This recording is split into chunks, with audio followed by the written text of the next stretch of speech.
everyone, I'm Amanda and I am joining you this evening to talk a little more about West Virginia dark skies. So over the last 3 weeks, we have talked about light pollution and its negative impacts, the importance of preserving dark skies, and what fun stargazing can be.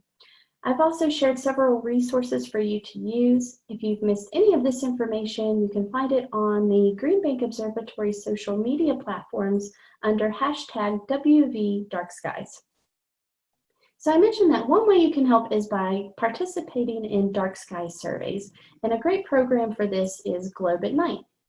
Globe at Night is an international campaign to raise awareness of the impacts of light pollution by inviting the public to measure and report their night sky brightness observations. So I'm going to teach you how you can become a citizen scientist, and it's very easy to do. I'm going to walk you through the Globe at Night website and reporting. We're also going to give you an opportunity during this campaign to win a night sky observing kit, which includes a really nice pair of binoculars, a night sky observing guide, and more. So stay tuned for that, and bear with me as I attempt to share my screen and walk you through a couple things. All right, so hopefully you are looking at what I am, and that is the Globe at Night website at globeatnight.org.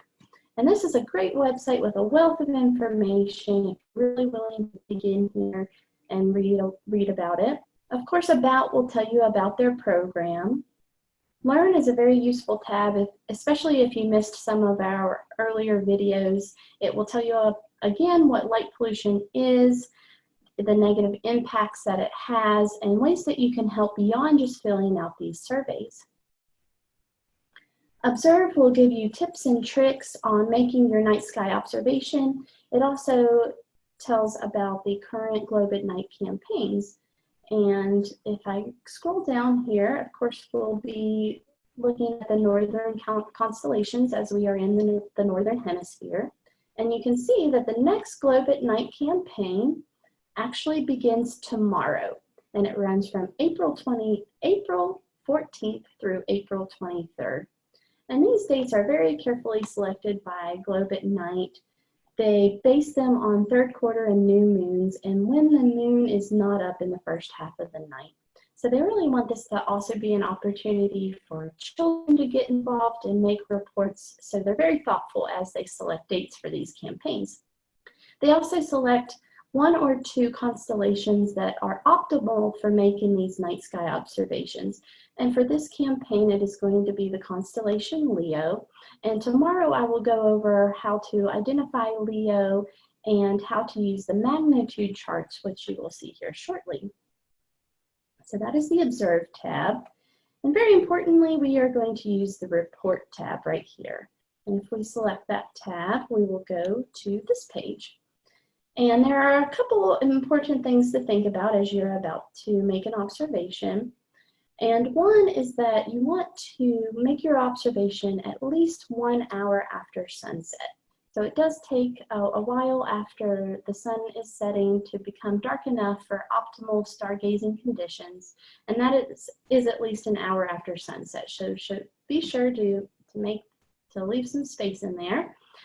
Also, you want to give your eyes time to adjust to the darkness, and that takes about 10 minutes. So after you go outside, give yourself about 10 minutes before you make your very first observation. And you're going to start with a simple question: when did you make your observations? So this is not going to be when you're making this report, when you're filling out this report. It's of course going to be when did you make that observation. And it will automatically fill, but you're able to change that. And then the second question is, where did you make your observations? So if you share your location on your browser and such, it will automatically populate your location, but you're also able to put that in as I have done here and select Map It. So I have chosen Green Bank, West Virginia, from where the observatory is. And once you've dropped your pin in your location, you want to come down here and check mark location correct. And that will save that for future surveys. You can also add location comments. Those are not required, but any information that you're able to provide helpful to be in these surveys. So there's some examples here: rural, suburban, the type of lighting that is around the location from which you made your observation, anything that you want to include here about your location. Next are the magnitude charts, and these are used to determine the magnitude of the faintest stars that you can see from your location. So those very faint stars, again, we're going to go over this tomorrow.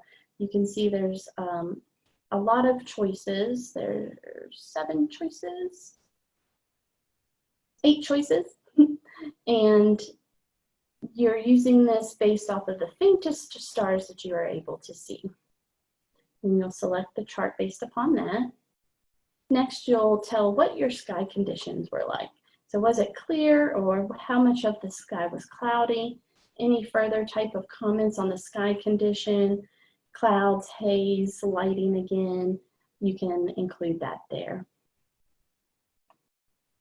Next, if you're particularly skilled in making these observations and you have a sky quality meter that you used during that observation, you can include the details here, the reading from that meter and its serial number. And then when you're ready to send that in, you will click Submit Data. And then that will submit your report to Globe at Night. And upon submission, you will get a little note that tells that you completed this survey. And we'd love if you would screen capture that completion, that little note of completion, and then you'll submit that to us to be entered into our drawing for the Night Sky Observing Kit. So very important that you want to get a screen capture of that note as you complete your surveys. Again, we'll talk a little more about this tomorrow, but very important that we do that. And every survey that's reported is included on a map. So I'm going to show you the map. Again, the campaign starts tomorrow. Not the very first campaign of the year. There have been a couple others, and if you take a look at where these have been filled out and you look at West Virginia, you can see that only one report has been completed from West Virginia. And we really hope to change that. We're hoping that with this campaign, we can get folks from all over the state to complete these surveys and get this map colored in completely over our state. And we hope to see reports from all over. So we look forward to seeing where surveys pop in over the next couple of days. Again, that website is globeatnight.org. And if you want to check it out this evening and where the campaign begins tomorrow, I encourage you to do so. So let me get out of my screen share here. Yeah. All right, there we go. Well, thank you so much for joining me this evening. I hope that you feel a little more confident in filling out these surveys and that you will join us tomorrow and over the next 10 days in making a big movement in completing these surveys for West Virginia and showing what a wonderful view we have from the Mountain State. I'll see you tomorrow. Bye.